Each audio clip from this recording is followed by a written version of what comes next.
Welcome to this how-to video. Today we're going to be talking about how to set up FlowSense or a flow meter for a liquid product on your Gen 3 display with 2020.1 or newer software.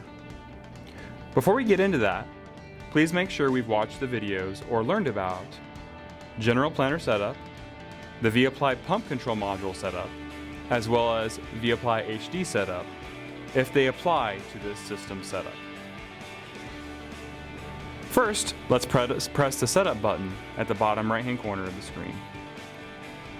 Next, go into your equipment settings. Under your equipment settings, we should have a liquid system here on the right-hand side. If you don't already have a liquid system, press Add System, and under Add System, press on Liquid.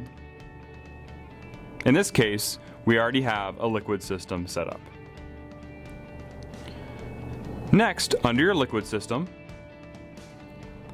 use the Add Product option at the bottom of the screen to add your liquid product or products. We already have a nitrogen system set up from a previous video, but we're going to add a second one for the demonstration here. Press Add Product and add the product name of the system you're controlling. We're going to add a starter option here. Now we have nitrogen and starter. Once you select your product, press back. Next, go to the Systems tab. And you should now have the liquid product nickname on the right-hand side. In this case, we have nitrogen and starter.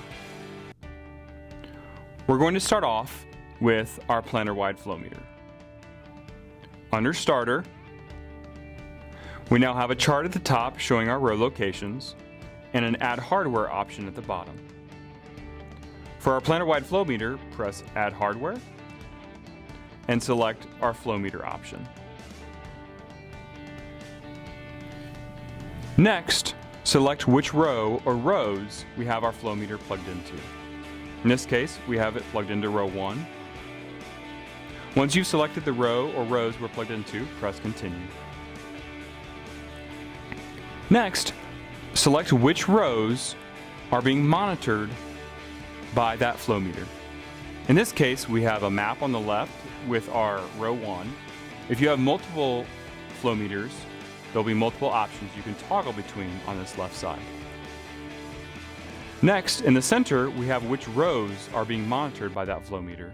In this case, we have a Select All option, as all rows are being monitored by this flow meter. Next, on the right-hand side, we have a pulses per gallon option.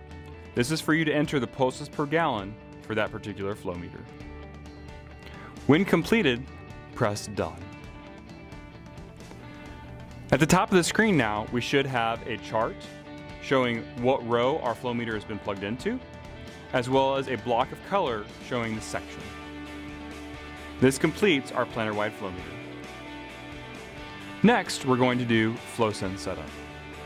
In this case, we have our FlowSense setup under our nitrogen product. We already have our vApply pump module, as well as vApply HD suction control under this setup. Next, we're going to press Add Hardware. For FlowSense, select our FlowSense product. Next, we're going to select which rows have FlowSense installed. In this case, we're going to actually set up a CAN FlowSense on every other row.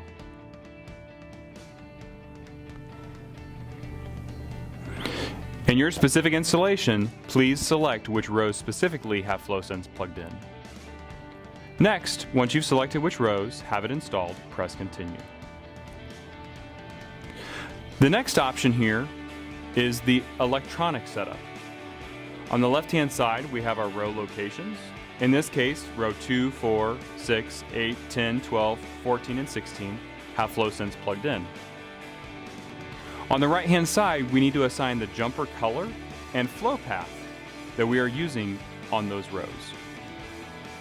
In this case, we have black, brown, white, and green jumpers available for our CAN FlowSense. We also have a first aux and second aux if this is an aux FlowSense plugged into our aux port on the SRM. On our CAN FlowSenses, we also have path A and path B available.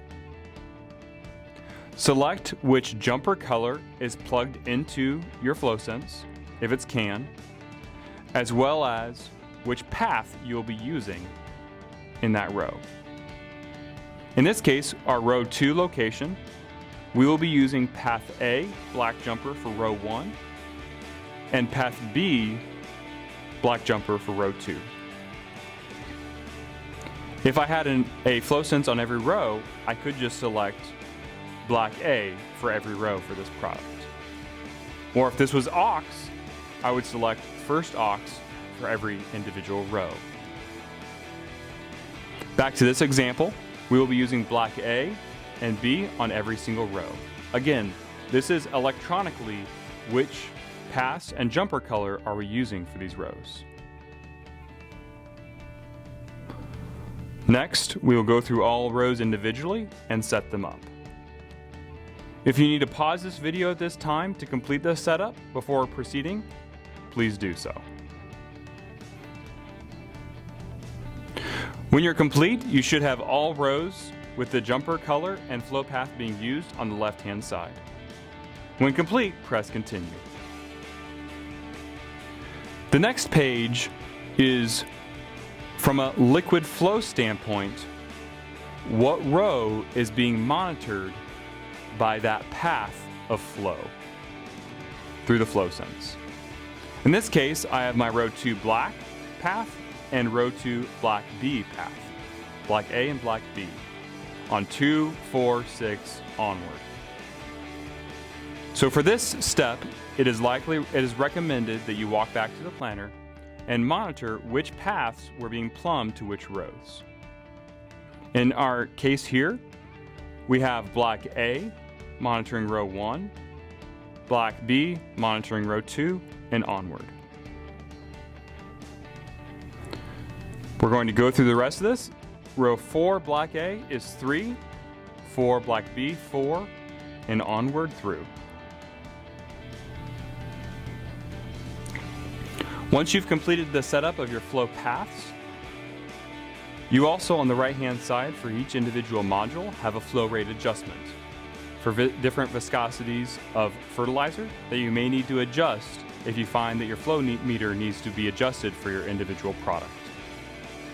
Once you've completed the flow path setup, press done.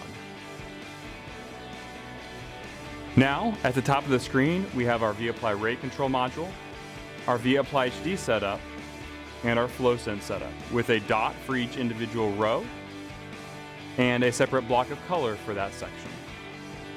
If you have additional questions on FlowSense or flow meter setup, please feel free to reach out to your Precision Planting dealer or Precision Planting product support.